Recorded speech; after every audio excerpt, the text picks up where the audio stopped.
नमस्कार दोस्तों, मैं माही उपाध्याय आपके अपने चैनल स्टडी विद धैर्य माही में आपका बहुत बहुत स्वागत करती हूँ। दोस्तों, हम कक्षा 10 की हिंदी के अंतर्गत व्याकरण खंड का अध्ययन कर रहे थे, जिसमें हमारा प्रथम प्रकरण काव्य सौंदर्य के तत्व चल रहा था, जिसमें दोस्तों हम अलंकार का अध्ययन कर चुके हैं। अलंकार के बारे में हम जान चुके हैं। अगर वो वीडियो किसी ने नहीं देखी है तो प्लीज़ पहले जाइए उस वीडियो को देखिए और उसका लिंक मैं डिस्क्रिप्शन बॉक्स में भी दे दूंगी। उसके द्वारा भी आप उस वीडियो को देख सकते हैं। दोस्तों, उसके बाद हम जानते हैं आज हमारा जो दूसरा टॉपिक है वो है हमारा रस, काव्य सौंदर्य के तत्व। आपके सिलेबस में जो काव्य सौंदर्य के तत्व है उसके अंतर्गत 3 टॉपिक है, रस, छंद और अलंकार, जिसमें से हम अलंकार को पढ़ चुके हैं। आज हमारा सेकंड टॉपिक है रस। आज आइए दोस्तों हम जानते हैं रस के बारे में। रस होता क्या है? रस का अर्थ होता है दोस्तों आनंद, मतलब जो हमारे मन में आनंद उत्पन्न करे वही रस है। सीधी सीधी लैंग्वेज में आप इतना कह सकते हैं। पहले जानते हैं हम किताब के द्वारा, उसके बाद मैं अपनी लैंग्वेज में आपको इजी लैंग्वेज में बताऊंगी। रस शब्द की व्युत्पत्ति रस्यते असौ इति रसः के रूप में हुई है, अर्थात जो चखा जाए, जिसका आस्वादन किया जाए, अर्थात अथवा जिससे हमें आनंद की प्राप्ति हो, वही रस है। सामान्य भाषा में रस का अर्थ स्वाद से लिया जाता है, परंतु साहित्य में जो हम रस का अर्थ लेते हैं वो होता है आनंद। जो काव्य पढ़ने या सुनने या देखने से जो मन में उत्पन्न होता है, जो आनंद उत्पन्न होता है, वही हमारा रस होता है। भरत मुनि है, उनका एक ग्रंथ है, उसका नाम है नाट्य शास्त्र, और उनके द्वारा ही रस को दिया गया है उस नाट्य शास्त्र में। आइए जानते हैं इसकी परिभाषा। काव्य पढ़ने, सुनने या अभिनय देखने पर विभाव आदि के संयोग से जिस आनंद की प्राप्ति होती है उसे रस कहा जाता है, और रस को काव्य की आत्मा भी कहा जाता है। और मुझे पता है कि काफ़ी बच्चों को ये डेफिनेशन याद नहीं होगी या कुछ ने रटी होगी, समझ में नहीं आई होगी। मैं आपको इजी लैंग्वेज में याद कराती हूँ। जिस काव्य को सुनने या पढ़ने से जो आनंद प्राप्त होता है उसे हम रस कहते हैं। आप इतना लिख के आ सकते हैं अपने पेपर में, काव्य को पढ़ने, सुनने या देखने से जो आनंद की प्राप्ति होती है उसे ही रस कहा जाता है। अब रस को ही काव्य की आत्मा कहा जाता है। अब आत्मा किस तरह से? जैसे हमारे शरीर में अगर आत्मा नहीं है तो हमारा शरीर नश्वर है, उसका कोई अर्थ नहीं है।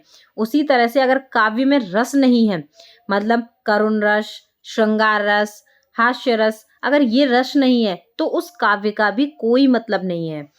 कि उसी प्रकार से जैसे हमारे शरीर में प्राण की आवश्यकता होती है, ऐसे ही काव्य में रस की अत्यंत आवश्यकता होती है। अलंकार जो होते हैं वो केवल सजावट के होते हैं, लेकिन रस उसकी आत्मा होती है।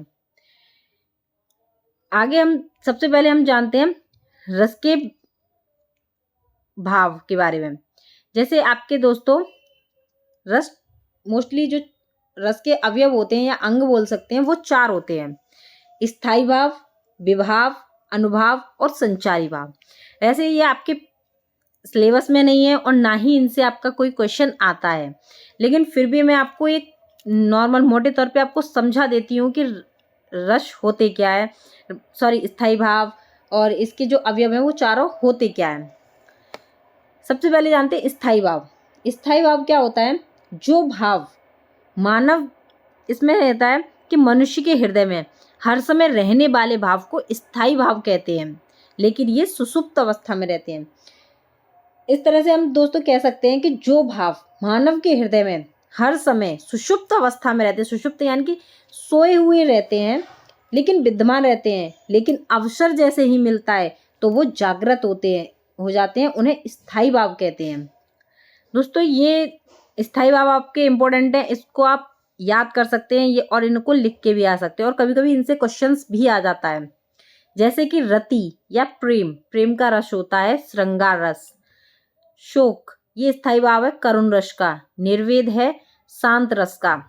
चौथा है आपका रौद्र रस का होता है क्रोध। वीर रस का होता है उत्साह। हास्य रस का होता है राश। भयानक रस का होता है भय। विविध का होता है जुगुप्सा, घृणा या ग्लानि। अद्भुत रस का होता है विस्मय या आश्चर्य। वात्सल का होता है वत्सलता या स्नेह, और भक्ति रस का होता है देव विषयक रति या अनुराग। वैसे आपके ये 11 हैं, लेकिन आपके लिए जो इम्पोर्टेंट है वो सिर्फ 2 हैं। एक है हास्य रस का, एक है करुण रस का। करुण रस का आपका शोक है, ये आपको मैंने बताया था, सेकंड नंबर पे है। और हास्य रस का है हर्ष। ये 2 आपको याद रखना सबसे ज्यादा इम्पोर्टेंट है। उसके बाद आते हैं विभाव क्या होता है।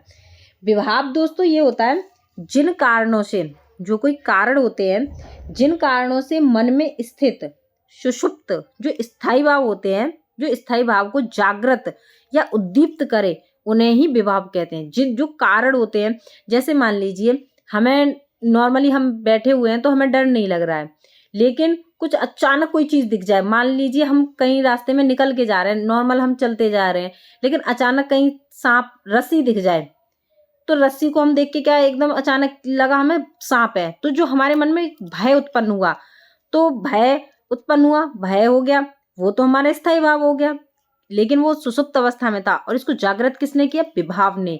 तो ये हो गया इसका जागृत करने वाला विभाव। सांप क्या हो गया? विभाव। ये 2 प्रकार का होता है, आलंबन और उद्दीपन। उसके बाद जानते हैं अनुभाव। अनुभाव क्या होता है? मन में आने वाले जो स्थायी भाव होते हैं, स्थायी भाव के जो कारण होते हैं, मनुष्य में कुछ कारण, जो मनुष्य में कुछ शारीरिक चेष्टाएं उत्पन्न हो जाती हैं। मन के जो स्थायी भाव जागृत होने पर मनुष्य में कुछ शारीरिक चेष्टाएं उत्पन्न होने लगती हैं, उसे अनुभाव कहते हैं। अब जैसे मैंने अभी आपको सांप का उदाहरण दिया था, तो सांप को देख के पहले जो स्थायी भाव था हमारा भय, वो हमारा भय उत्पन्न हुआ, लेकिन किसको देखकर हुआ? सांप को देखकर, वो हमारा विभाव हो गया। लेकिन उसको देखकर हमने क्या किया? हम चिल्लाने लगे या भागने लगे, तो ये जो हमारी क्रिया थी ये अनुभाव कहलाई। इसके नॉर्मल रूप से 4 भेद होते हैं, कायिक, मानसिक, आहार्य और सात्विक।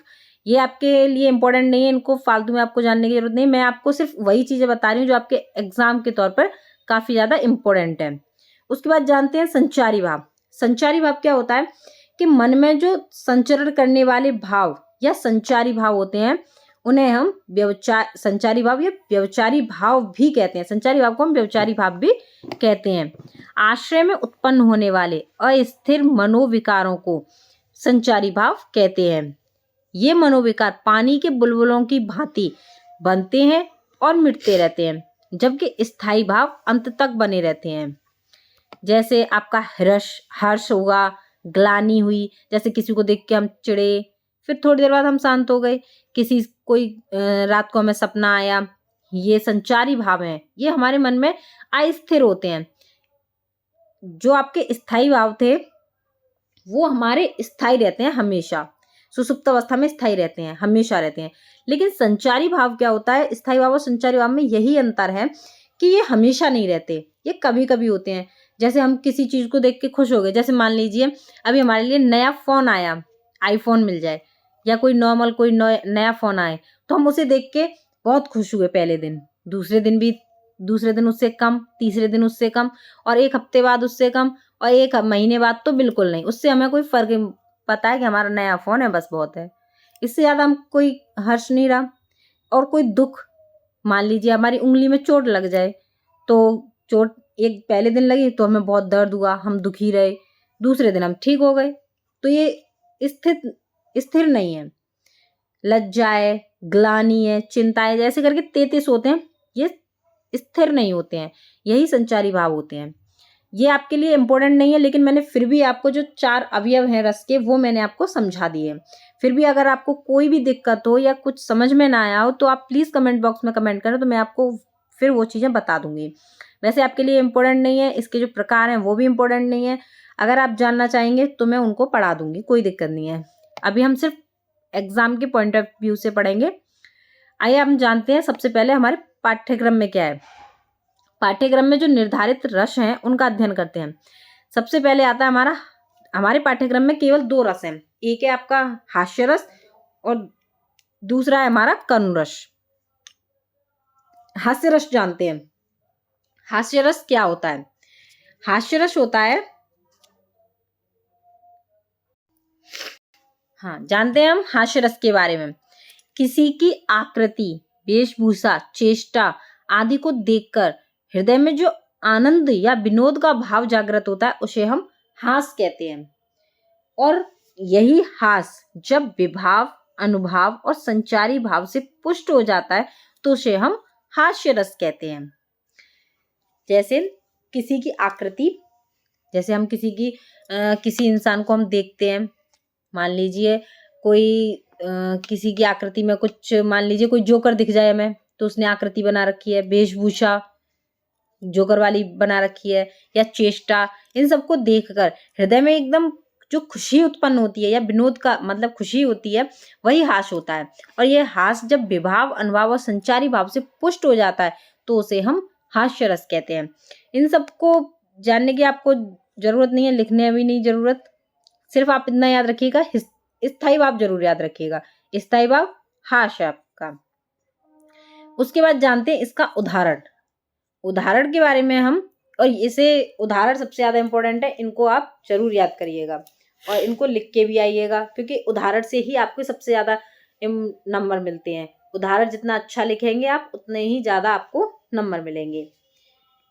विंध्य के वासी उदासी तपोव्रतधारी महाविन नारी दुखारे, गौतम तियतर तुलसी सो कथा सुनिभे मुनि वृंद सुखारे, हे शिला सब चंद्रमुखी पर से पद मंजुल कुंज तिहारे, की नहीं भले रघुनायक जू करुणा कर कानन को पगुधारे। ये हमारा अयोध्या कांड से श्री रामचरितमानस जो कि तुलसीदास जी के द्वारा रचित है, उसके अयोध्या कांड से ये हमारा दोहा लिया गया है। इसमें दोस्तों, इसमें क्या होता है, विंध्य के वासी उदासी यानी कि विंध्याचल में रहने पर उदासीन, तपोव्रत धारी बड़े तप और महाबिन नारी दुखारे, और तप को धारण करने वाले बिना स्त्री के दुखी थे। गौतम तियतर तुलसी सो कथा सुनिभे मुनि वृंद सुखारे, गौतम तियतर तरे यानी कि जो गौतम की स्त्री है वो तर गई है, हे तुलसी, सो कथा मुनि भे वृंद सुखारे, यह कथा सुनकर मुनियों का समूह सुखी हुए। सो कथा सुन भे मुनि वृंद सुखारे, मुनियों का जो समूह था वह सुखी हो गया। हे शिला सब चंद्रमुखी पर से, तुम्हारे कमल के पैर के छूने से सब पत्थर चंद्रमुखी यानी कि स्त्रियां हो जाएंगी। ऐसे पद मंजुल कुंज, तुम्हारे ऐसे पद जो हैं वो कमल के समान है, उन कमल रूपी पैरों को छूने से सारी जो शिला हैं वो स्त्री के रूप में हो जाएंगी। की नहीं बलि रघुनायक जू करुणा करे कानन को पगुधारे, और बिना परिश्रम स्त्रियां मिल जाएंगी। हे रामचंद्र जी, आपने भला किया जो कृपा करके वन में पैर रखा। कानन को पगुधारे, आपने वन में पैर रखे। दोस्तों, इसका स्थायी भाव है हास।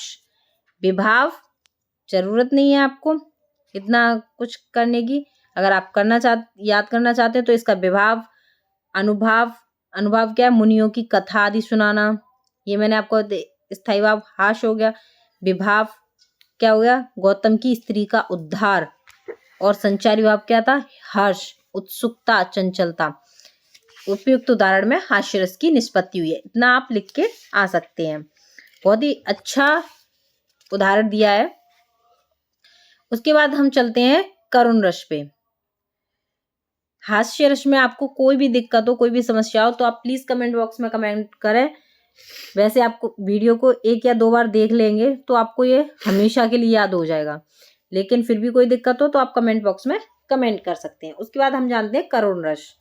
किसी भी प्रिय वस्तु या व्यक्ति, कोई भी प्रिय हो हमारा, उसके अनिष्ट की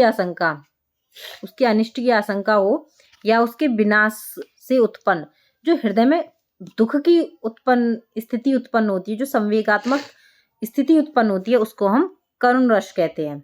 बस इतना याद रखिए, किसी भी प्रिय वस्तु या व्यक्ति आदि के अनिष्ट की आशंका से जो दुख की स्थिति उत्पन्न होती है उसे हम करुण रस कहते हैं। इसमें इसका स्थायी भाव होता है शोक। इसमें जो आपका उदाहरण दिया है वो दिया है, अभी तो मुकुट बंधाता मात कल ही हुए थे हल्दी के हाथ, खुले भी न थे लाज के बोल, खिले थे ना चुम्बन शून्य कपोल, हाय रुक गया यही संसार, बना सिंदूर अनल अंगार, बात हत लतिका यश कुमार, पड़ी है छिन्नाधार।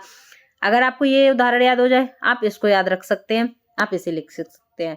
नहीं, मैं आपको एक बहुत ही छोटा सा सिंपल उदाहरण बताती हूँ। जब श्री राम जी वन में घूम रहे थे, जब सीता माता का अपहरण करके रावण ले जाता है, उसके बाद जब श्री राम जी वन में घूम रहे थे तो वो दुखी होकर, बहुत ज्यादा दुखी होकर हर एक वृक्ष से, हर खरगोश, हिरन, उन सबसे पूछ रहे थे। उस टाइम पे जो दुखी होकर जो उनके मुंह से जो दोहा निकला था वो था, हे खग मृग हे मधुकर श्रेणी, तुम देखी सीता मृग नैनी। दोबारा से सुनिए, हे खग मृग हे मधुकर श्रेणी, तुम देखी सीता मृग नैनी। इसको आप याद रख सकते हैं और इसको लिख के भी आ सकते हैं। हे खग मृग, हे खग और हे मृग यानी कि हिरन, हे मधुकर श्रेणी, तुम देखी सीता मृग नैनी, आपने मृग के नैनों के समान सीता को देखा है क्या? ऐसा कहते हुए श्री राम जी वन में घूम रहे थे। इसका स्थायी भाव आपका शोक हो गया क्योंकि वो दुखी थे। इस तरह से आप इसको लिख के आ सकते हैं। जैसे देखिए आपके अभ्यास प्रश्न में हास्य रस का लक्षण या उदाहरण दीजिए। हास्य रस का स्थायी भाव लिखिए और एक उदाहरण बताइए। हास्य रस का मैंने बताया था स्थायी भाव आपसे पूछ लिया जाता है, इसलिए स्थायी भाव याद रखिएगा। स्थायी भाव ही सबसे ज्यादा इंपॉर्टेंट है।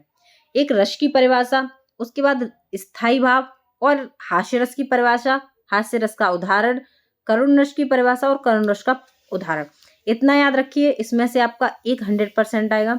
व्याकरण से आपके जितने भी टॉपिक है उनको आप कंठस्थ करके जाइएगा, जिससे कि आपका एक भी नंबर नहीं कटे।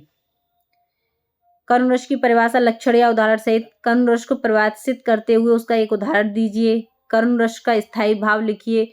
और दोस्तों इसमें 2 पंक्तियां दी हुई हैं, 3 पंक्तियां दी हुई हैं।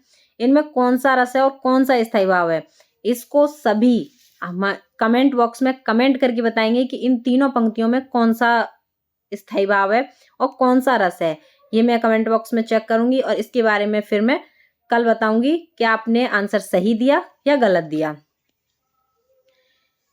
चलिए अब आज के लिए हम आज का वीडियो यहीं समाप्त करते हैं। अगर आपको रस में कोई भी दिक्कत आई हो या कोई भी समस्या हो तो आप कमेंट बॉक्स में कमेंट करें, तो मैं आपकी समस्या का समाधान करूंगी। या आपको व्याकरण के किसी भी टॉपिक में कोई भी दिक्कत है तो आप मुझे बताइए, मैं सबसे पहले उसी टॉपिक को पढ़ाऊंगी।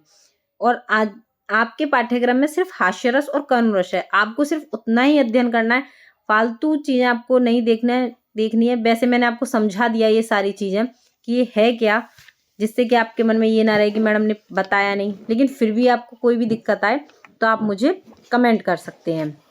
तो आज के लिए बस इतना ही। धन्यवाद, शुक्रिया।